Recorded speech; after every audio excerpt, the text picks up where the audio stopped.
Darmin, lelaki berusia 40-an dengan tubuh agak kurus dan rambut yang mulai memutih, setiap malam mendorong gerobak nasi gorengnya ke pertigaan desa Wonosari. Gerobaknya tidak mewah, catnya mulai mengelupas, roda kanannya sering berdecit dan lampu kecil yang menempel di atas gerobak kadang redup saat angin lewat. Tapi anehnya, tak ada satupun warga yang mengeluhkan hal itu. Mereka tetap berdatangan. Setiap jam 7 malam, suara ketukan sutil pada wajan Darmin seperti tanda bahwa warungnya sudah buka. Orang-orang yang lewat langsung berhenti, entah karena aroma bumbu yang keluar atau karena sudah terbiasa membeli dagangannya. Meja kayu panjang yang ditaruhnya di bawah tenda biru sering penuh oleh pembeli yang tak keberatan duduk berdesakan. "Pak Darmin, satu pedas sedang ya. Pak, bungkus 2, jangan lupa kerupuknya." Hampir setiap malam suara-suara itu terdengar tanpa henti. 2 tahun terakhir usaha Darmin memang naik drastis. Tidak tanggung-tanggung, sekarang ia bisa menutup warung lebih cepat karena dagangannya selalu habis. Padahal dulu ia sering menunggu sampai hampir tengah malam hanya untuk menghabiskan 1 dut nasi. Bahkan pernah suatu kali ia pulang dengan sebagian besar bahan yang tak terjual. Saat itu istrinya, Lastri, hanya bisa menghela napas getir sambil menghitung uang yang tidak cukup untuk beli beras. Namun perubahan itu terjadi begitu cepat. Darmin tiba-tiba bisa membeli tenda baru, menambah stok bahan sampai 2 kali lipat, dan tak pernah lagi kehabisan uang untuk kebutuhan rumah. Warga tentu melihat semua perubahan itu, tapi mereka hanya menganggap Darmin sedang beruntung. Meski begitu, beberapa kejadian janggal perlahan muncul dan membuat sebagian warga mulai tak tenang. Suatu malam ketika Darmin baru saja menutup warung, seorang pemuda bernama Dava kebetulan lewat sepulang main futsal. Ia berniat menyapa, tapi langkahnya terhenti ketika melihat Darmin mengangkat karung hitam dari balik gerobak. Karung itu besar, hampir sebesar tubuh orang dewasa yang digulung. Dava sampai heran, bagaimana Darmin bisa mengangkatnya sendirian tanpa terlihat kesulitan. "Pak Darmin, bawa apa jam segini?" gumam Dava, tapi ia tidak berani mendekat. Karung itu dibawa Darmin ke arah jalan kecil di samping balai desa, jalan yang jarang dilewati orang karena menuju ke kebun bambu. Wilayah itu sudah lama dianggap angker, terutama karena suara aneh seperti pukulan gamelan sering terdengar menjelang tengah malam. Banyak warga menghindari tempat itu. Dava terpaku cukup lama sebelum akhirnya mempercepat langkah. Ia tidak ingin tahu lebih jauh. Keesokan harinya, cerita tentang Darmin dengan karung hitam langsung tersebar. Desa Wonosari bukan desa besar, jadi kabar apapun mudah menyebar ke setiap rumah. Sebenarnya bukan hanya Dava yang pernah melihat kejadian itu. Beberapa warga lain juga sempat memergoki Darmin keluar rumah saat orang lain sudah tidur. Mereka melihat Darmin membawa barang dalam kantong besar ke arah yang sama, kebun bambu. Ada yang penasaran ingin mengikuti, tapi niat mereka surut setelah mendengar suara semacam erangan dari dalam karung. Karena takut, mereka justru memilih mendiamkan. Warga sebenarnya ingin menanyakan langsung pada Darmin, namun tak satu pun yang berani. Alasannya sederhana, nasi goreng Darmin terlalu enak dan murah. Mereka takut kalau menyinggung Darmin malah tidak berjualan lagi. "Ya sudahlah, mungkin dia buang sampah." Begitu beberapa warga meremehkan. Tapi di balik kata-kata itu, ada rasa takut yang sengaja mereka tekan. Kejanggalan lain muncul dari cara Darmin memasak. Warga yang sering duduk sampai larut tahu bahwa Darmin punya kebiasaan aneh. Ia sering mengaduk wajan walau api kompor tidak menyala. Seorang bapak bernama Raji pernah melihatnya jelas. Malam itu, ia menunggu pesanannya. Ketika gerobak sedang sepi, Raji melihat wajan kosong diaduk Darmin seperti sedang memasak sesuatu. "Pak, apinya mati," kata Raji sambil menunjuk ke arah kompor. Darmin hanya menoleh sekilas, lalu melanjutkan gerakannya tanpa menjawab. Aneh lagi, dari wajan itu tetap keluar asap kecil, padahal kompor mati total. Raji sempat berpikir wajan itu masih panas, tapi lama-kelamaan asap semakin banyak. Ia langsung diam setelah melihat ekspresi Darmin yang seperti tidak ingin diganggu. Sejak kejadian itu, Raji memutuskan untuk tidak makan di warung Darmin saat sepi. Selain kejanggalan-kejanggalan itu, satu hal yang paling membuat warga resah adalah efek dari nasi goreng Darmin. Banyak yang merasa tidak bisa berhenti membeli. Bahkan orang-orang yang sebelumnya jarang makan nasi goreng, kini jadi pendatang tetap setiap malam. Mereka merasa tubuh dan lidah seperti minta lagi, meskipun mereka tidak benar-benar lapar. Beberapa orang mengaku bahwa setelah makan nasi goreng Darmin, kepala mereka terasa ringan, tubuh menghangat, dan pikiran seperti plong. Tapi setelah beberapa jam, mereka justru merasa gelisah dan ingin membeli lagi. Salah satu korbannya adalah pemuda bernama Rangga. Ia hampir setiap malam datang, bahkan ketika sedang bokeh, ia meminjam uang temannya hanya untuk seporsi nasi goreng.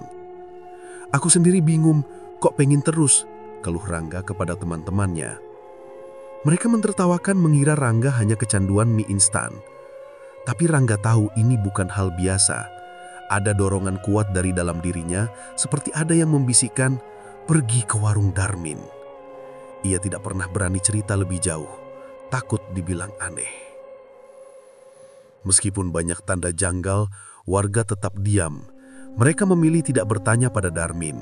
Sebagian karena takut, sebagian lagi karena merasa tidak ingin ikut campur. Namun perlahan-lahan, bayangan gelap mulai menyelimuti desa. Hewan-hewan peliharaan milik warga sering hilang tanpa jejak. Ada ayam yang hilang tanpa bulu berserakan, ada kambing yang lenyap semalam penuh tanpa suara gaduh. Warga mengira pencuri, tapi anehnya kejadian itu hanya terjadi saat malam Jumat Kliwon, malam yang sama ketika Darmin selalu terlihat membawa karung hitam. Lastri juga sebenarnya mulai curiga pada tingkah suaminya. Sudah lama ia tidak diizinkan mengetahui apapun tentang kegiatan Darmin setelah berdagang. Bahkan ketika ia ingin sekedar membantu membersihkan peralatan, Darmin selalu menolak dan menyuruhnya tidur. "Tugasmu istirahat saja, Tri, biar aku yang bereskan," kata Darmin suatu malam sambil menutup pintu dapur seolah tidak ingin Lastri melihat apa yang ia bawa. Lastri awalnya mengira suaminya hanya lelah, tapi lama-lama ia merasa ada sesuatu yang Darmin sembunyikan. Desa Wonosari mulai berubah perlahan. Bukannya menjadi tidak nyaman, tetapi sesuatu terasa berbeda. Udara malam semakin berat, suara jangkrik sering tiba-tiba hilang, dan anjing-anjing kampung sering menggonggong ke arah kebun bambu tanpa sebab.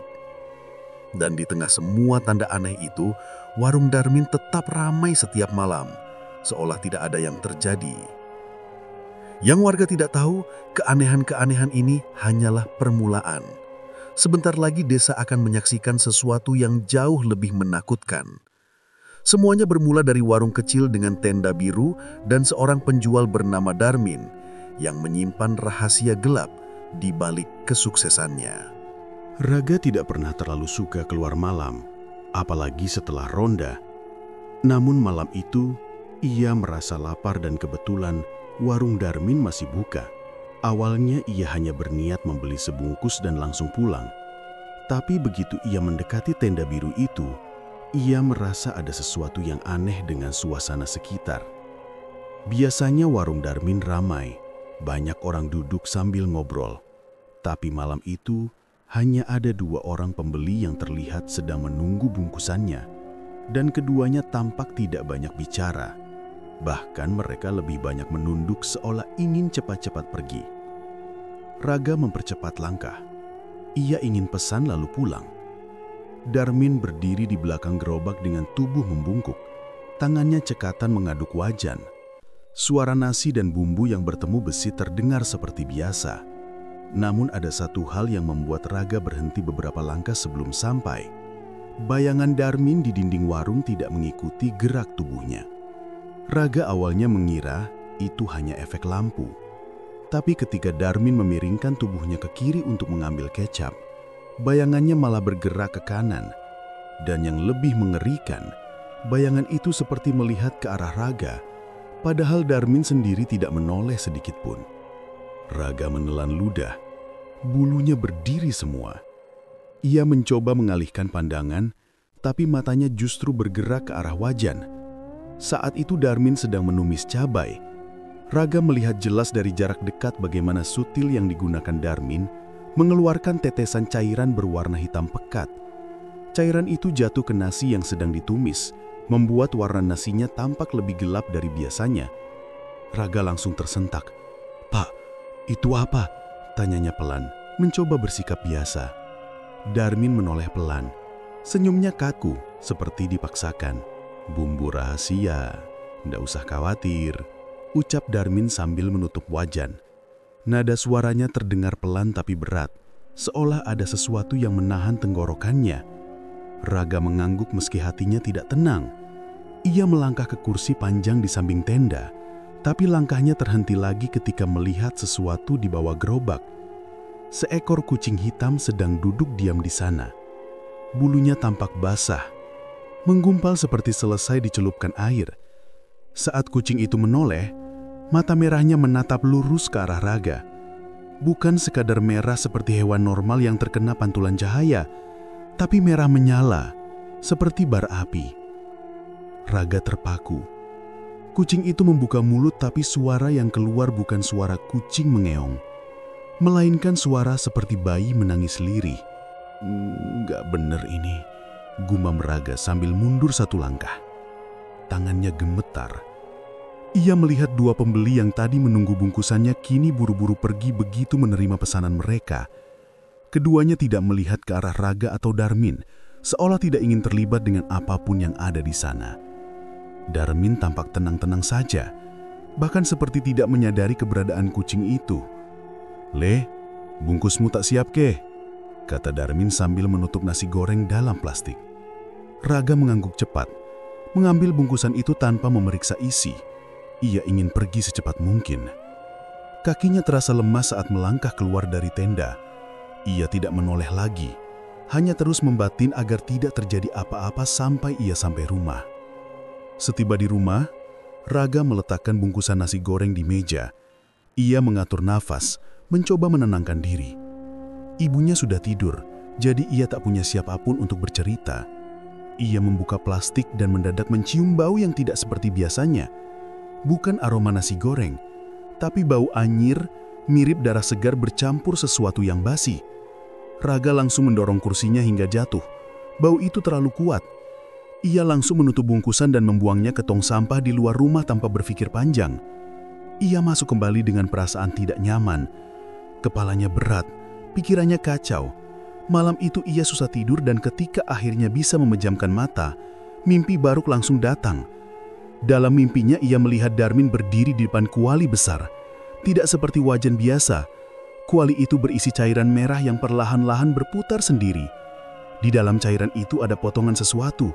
Bentuknya tidak jelas, tapi salah satunya terlihat seperti tangan kecil.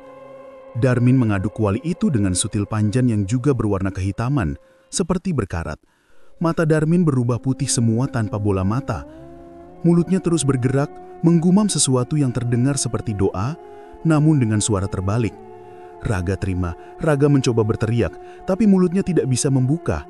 Tubuhnya tidak bisa digerakkan. Saat itu, dari balik kuali muncul tangan hitam panjang dengan kuku runcing. Tangan itu meraih bahu Raga. Raga langsung tersadar dari tidurnya dengan keringat dingin membasahi seluruh tubuh. Nafasnya terengah-engah. Ia memegang bahunya, dan benar, ada bekas merah seolah dicakar sesuatu. Keesokan paginya, Raga tidak berani bercerita pada siapapun.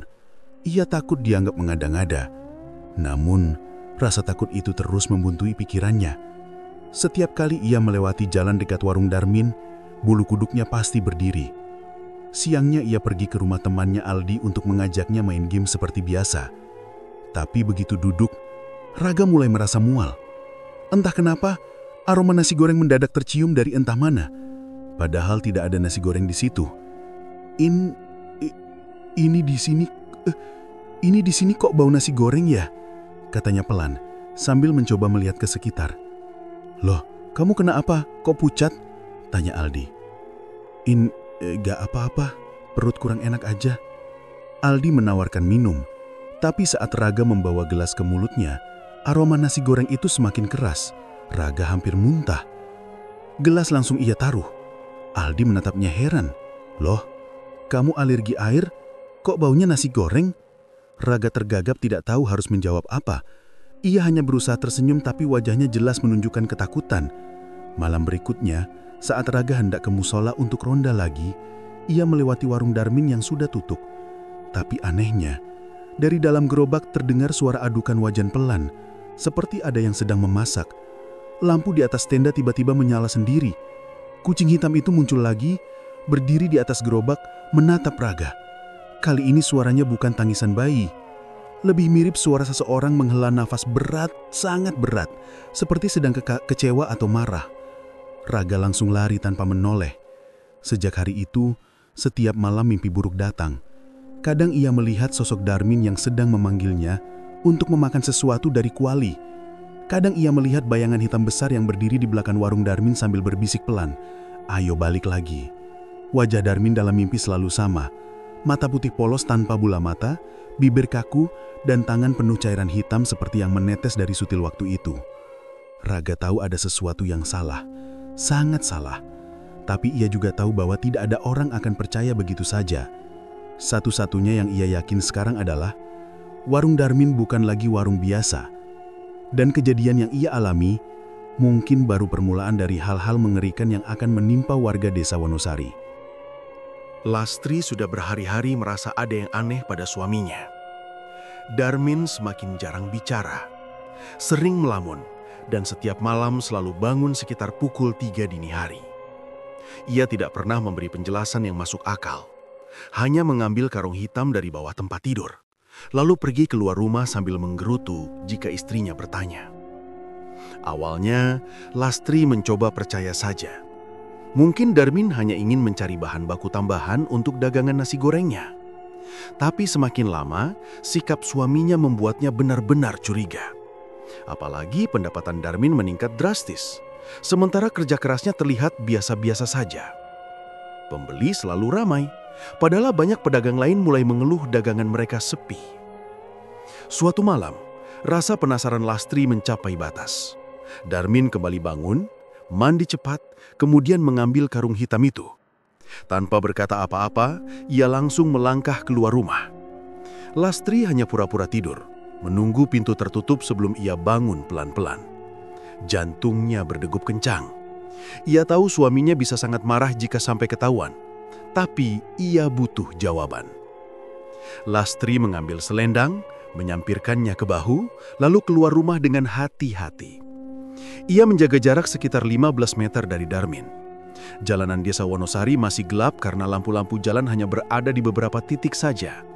Udara malam terasa lembab dan suara jangkrik seperti memenuhi setiap sudut desa.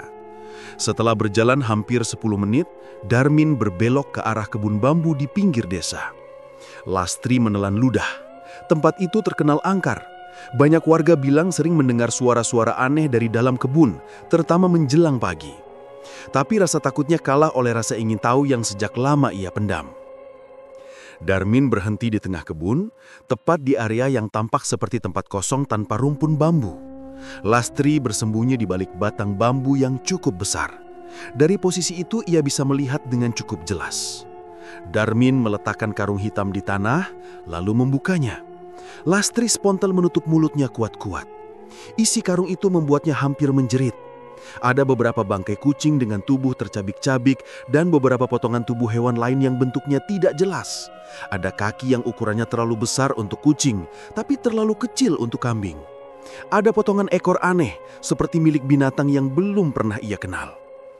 Lastri merasa seluruh tubuhnya dingin. Ia tidak pernah menyangka suaminya mengumpulkan bangkai. Ada bau pesing bercampur darah yang menusuk hidungnya.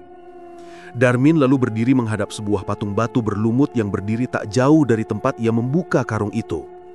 Patung itu tinggi sekitar 4 meter. Bentuknya mirip raksasa dengan lidah panjang menjulur. Matanya menatap kosong, namun terasa seperti mengawasi siapapun yang ada di depannya. Lastri tidak tahu kapan patung itu ada di sana. Setaunya, kebun bambu itu selalu kosong dan tidak pernah ada bangunan apa-apa. Darmin menyalakan 2 lilin merah, meletakkannya di kiri dan kanan kaki patung. Setelah itu ia mengambil pisau kecil dari saku celananya. Tanpa ragu sedikit pun, ia memotong ujung jari manisnya. Darah segar menetes mengalir. Ia mengangkat jarinya ke arah mulut patung dan membiarkan darah itu menetes hingga mengenai batu yang dingin. Jun ulam, aku wisnya wisna tumbal.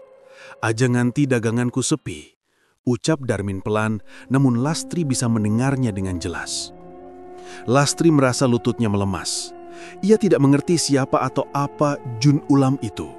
Tapi dari nada bicara Darmin, Lastri tahu suaminya sedang bicara pada sesuatu yang bukan manusia. Tak lama setelah Darmin mengucapkan kalimat itu, patung batu itu tampak bergoyang pelan. Tidak keras, tapi cukup untuk membuat daun-daun bambu di sekitarnya bergetar.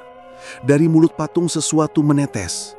Warnanya merah gelap, seperti darah segar yang baru saja disembelih dari tubuh hewan. Lastri hampir berteriak melihat pemandangan itu. Ia tidak pernah membayangkan patung bisa bergerak. Darmin justru menunduk semakin dalam, seperti takut atau menghormati sesuatu yang tidak terlihat. "Wis, aku manut Jun.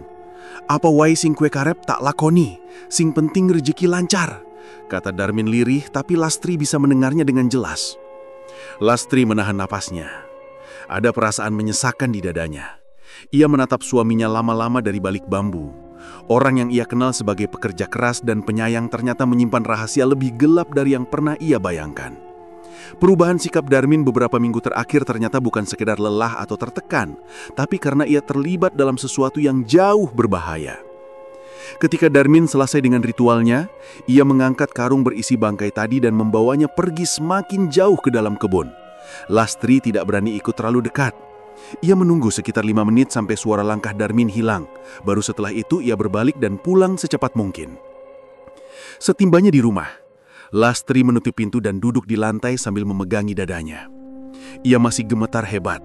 Matanya terus membayangkan patung raksasa dengan lidah menjulur. Bayangan darah, bangkai kucing, dan suara Darmin saat berbicara dengan sosok tak terlihat membuatnya hampir muntah. Lastri baru sadar bahwa suaminya bukan hanya mencari jalan pintas untuk memperbaiki ekonomi keluarga, tapi telah menyerahkan sesuatu kepada kekuatan yang tidak seharusnya diganggu manusia. Lebih mengerikan lagi, ia teringat ucapan Darmin, "Aku wisnya wisnah tumbal." Berarti yang diminta bukan hanya bangkai hewan, pasti ada tumbal yang jauh lebih besar. Sesuatu yang hidup, sesuatu yang bernyawa. Lastri memeluk dirinya sendiri, mencoba menenangkan napas. Ia merasa harus melakukan sesuatu, tapi ia tidak tahu harus mulai dari mana. Jika ia menegur Darmin langsung, ia bisa dibentak atau justru dibahayakan. Jika ia melaporkan ke orang lain, belum tentu ada yang percaya. Orang bisa saja menganggap ia sedang mengada-ngada atau bahkan gila. Beberapa menit kemudian, Lastri mendengar pintu rumah terbuka.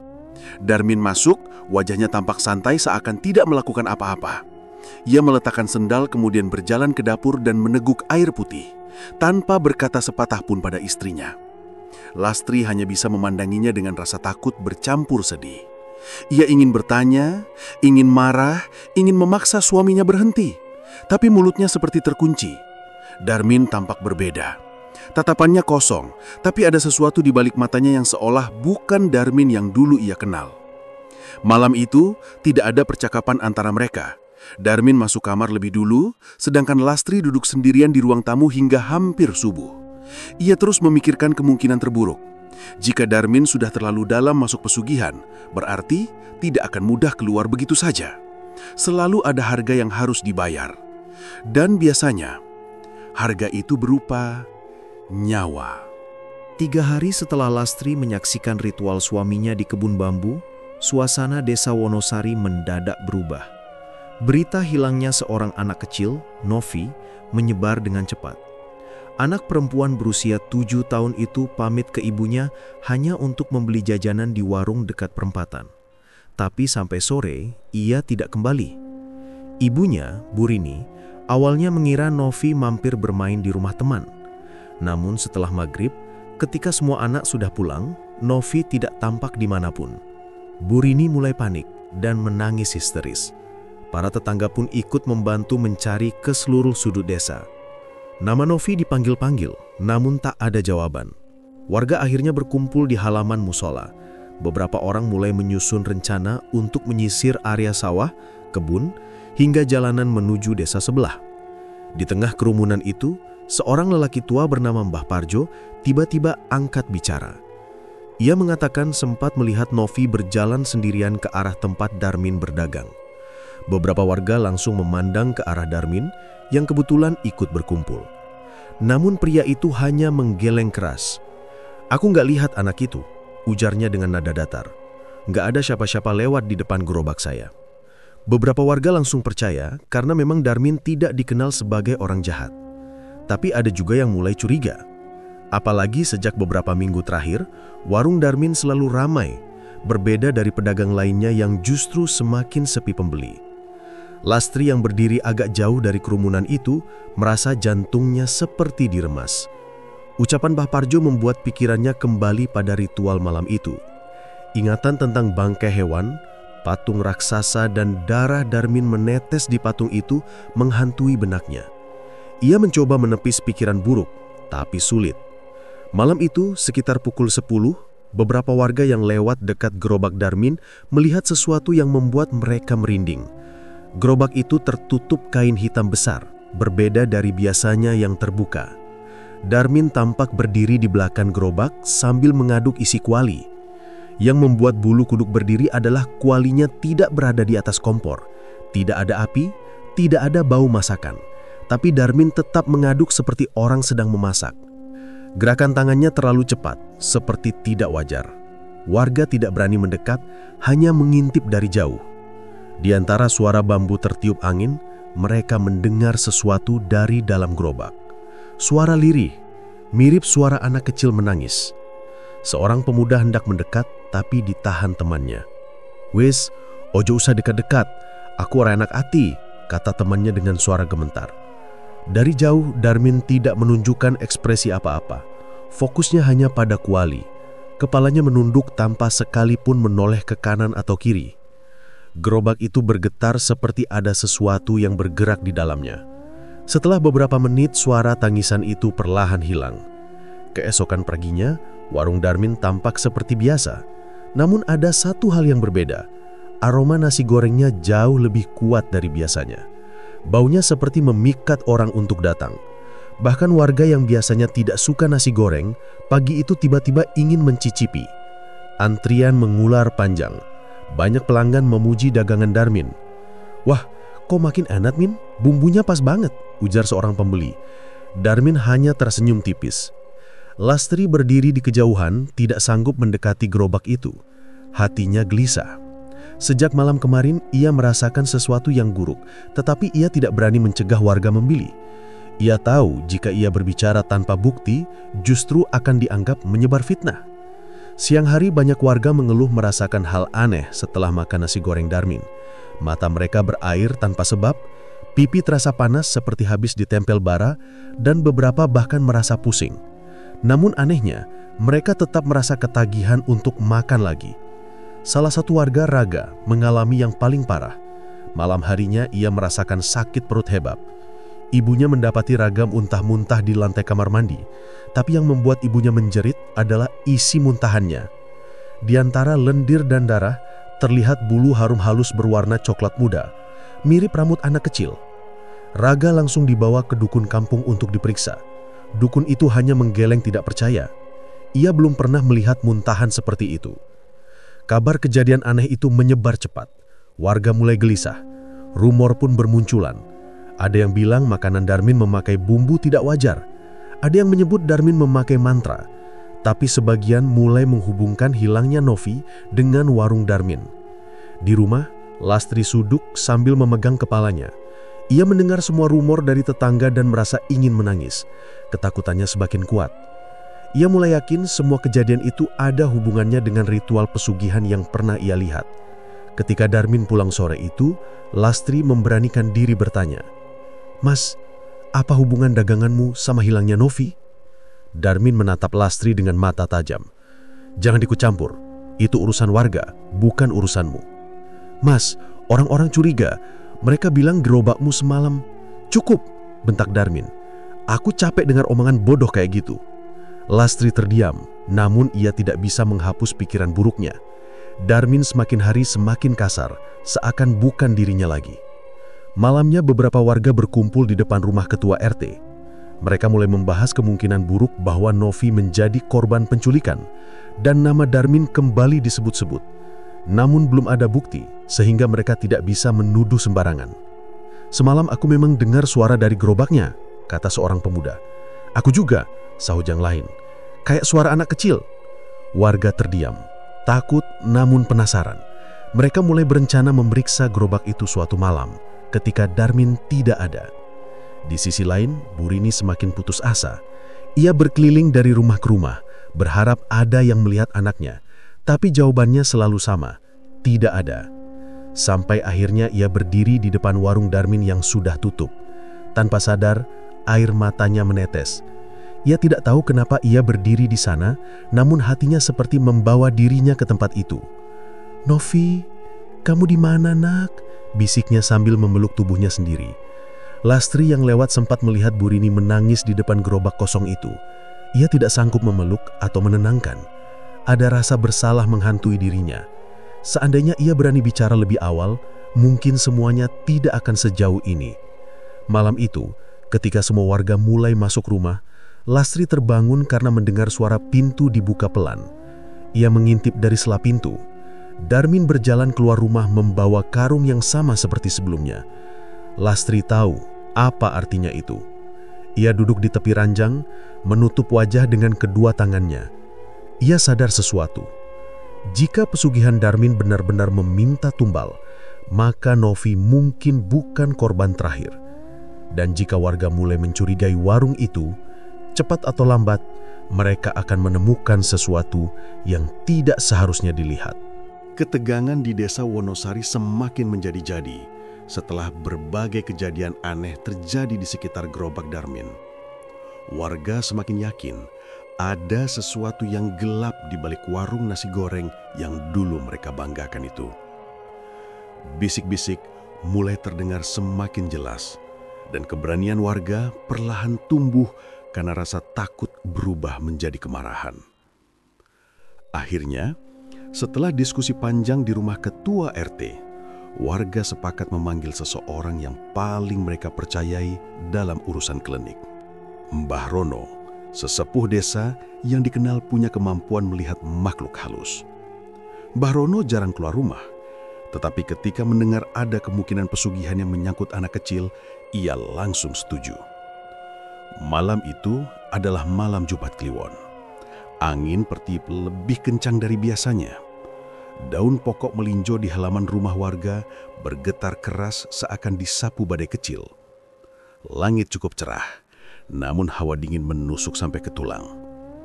Gerobak Darmin diletakkan di lapangan kecil dekat balai desa. Warga berdiri mengelilingi gerobak itu dengan jarak aman. Tidak ada yang berani terlalu dekat, apalagi setelah beberapa orang mengaku mendengar suara aneh dari arah gerobak setiap menjelang tengah malam. Mbah Rono berdiri paling depan membawa tongkat kayu tua yang sudah kusam. Ia mengelus jenggot putihnya sebentar, lalu menarik napas panjang. "Warga kabeh ojo cedak dhisik," katanya pelan namun tegas. Ia meletakkan telapak tangannya di atas gerobak. Bangunan gerobak itu tampak biasa, tapi bagi Mbah Rono, aura panas menyelimutinya. Seakan-akan ada sesuatu yang puluhan tahun dipaksa tinggal di dalam sana. Mbah Rono mulai membaca doa. Suaranya bergetar rendah namun lantang. Warga hanya diam. Sebagian meremas baju, sebagian lagi menutup telinga karena takut mendengar suara lain dari balik gerobak. Ketika bacaan doa mulai memasuki ayat tertentu, gerobak itu bergetar pelan. Lampu bohlam warung yang digantung dekat pohon mangga berkedip-kedip. Udara yang tadi dingin berubah menjadi pengap dan panas. Tiba-tiba, brak! Seekor kucing hitam meloncat ke atas meja gerobak. Kucing itu adalah kucing yang sering terlihat menemani Darmin saat berjualan, tetapi penampilannya malam itu jauh berbeda. Bulunya gosong seperti habis terbakar. Matanya merah menyala. Mulutnya menganga lebar, mengeluarkan suara napas berat. Beberapa warga mundur ketakutan. Mbah Rono menatap tajam kucing itu dan berteriak, "Iki dudu kucing, iki danyang sing digowo kanggo nuntun tumbale." Kucing itu mendesis panjang. Suaranya bukan seperti kucing pada umumnya, melainkan lebih mirip teriakan perempuan dewasa yang ditahan. Tubuhnya tiba-tiba memanjang, tulang-tulangnya berderak menyesuaikan bentuk baru. Dalam hitungan detik, tubuh kucing itu berubah menjadi makhluk hitam kurus. Tangan dan kakinya panjang seperti ranting pohon. Kepalanya besar dengan rambut kusut yang menggantung. Matanya masih merah, namun sekarang lebih besar dan bulat, seolah-olah bisa melihat isi hati siapapun yang mengamatinya. Warga menjerit. Beberapa langsung kabur menjauh, namun ada juga yang tetap bertahan sambil berpegangan pada sesama karena takut pingsan jika sendirian. Makhluk itu meloncat dari gerobak dan mengeluarkan suara mendengus, seperti sedang mencari sesuatu. Bahrono cepat-cepat membaca doa lebih keras. Tongkatnya diarahkan kepada makhluk itu. Makhluk itu menjerit amarah. Suaranya menggema sampai ujung desa.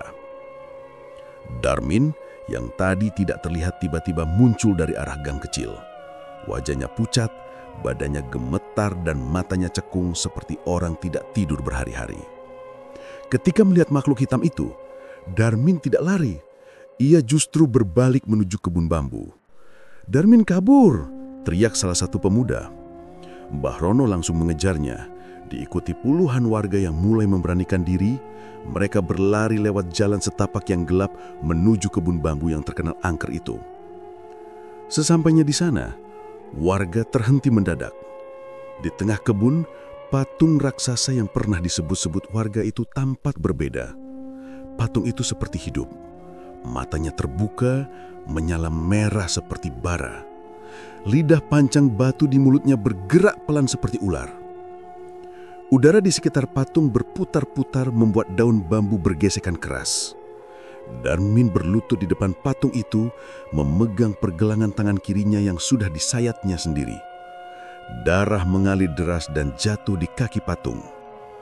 "Wes Rek, iki terakhir. Jonggo buat warungku sepi. Aku butuh duit, aku butuh makan, aku butuh hidup," teriak Darmin sambil menangis putus asa. Warga terdiam melihat pemandangan itu. Banyak yang tidak menyangka Darmin akan melakukan hal segila itu demi dagangannya laris. Bahkan, beberapa ibu-ibu menutup mata karena tidak sanggup melihat darah Darmin yang terus menetes. Bahrono berteriak lantang, "Darmin, patung iki ora bakal mandek. Tumbale kudu nyawa manusia terus, ora bakal puas lawase." Darmin hanya menggeleng, masih berlutut di tanah. "Aku cuma pengen lancar dagang. Aku cuma pengen keluarga makan." Suaranya serak dan hampir hilang. Patung itu tiba-tiba mengeluarkan suara berat, seperti napas makhluk besar. Mulutnya berbuka perlahan. Dari dalamnya tampak bayangan wajah-wajah anak kecil yang menangis, seakan terjebak dan minta tolong. Warga terpaku. Beberapa mulai menangis melihat hal itu. Belum sempat mereka bergerak, dari dalam mulut patung muncul tangan panjang berwarna hitam pekat. Tangan itu kurus namun kuat. Tiba-tiba saja, tangan itu menyambar tubuh Darmin. Darmin berteriak histeris, "Ampun, ampun, aku janji berhenti, aku janji berhenti." Namun jeritanya tidak mengubah apapun. Tangan-tangan itu menariknya lebih keras, menyeret Darmin ke arah mulut patung yang terbuka lebar. "Tarik Darmin, tarik!" teriak salah satu warga. Beberapa pemuda mencoba berlari untuk menyelamatkan Darmin, namun debu berputar seperti angin ribut membuat mereka terhempas mundur. Dalam hitungan detik, tubuh Darmin terangkat seperti tidak berbobot dan terseret ke dalam mulut patung. Sebelum hilang sepenuhnya, Darmin menjerit satu kali, panjang, memekakkan telinga. Lalu, diam. Mulut patung menutup kembali perlahan. Setelah itu suasana hening. Tidak ada suara selain daun bambu yang bergetar. Warga hanya berdiri kaku, tidak percaya dengan apa yang baru mereka lihat. Bahrono menunduk dalam. "Wes rampung," katanya lirih. Tapi akibatnya durung rampung. Tumbale sing wis dijukuk ora gampang bali. Warga saling menatap. Mereka sadar satu hal. Kisah pesugihan Darmin belum selesai. Korban pertama baru permulaan.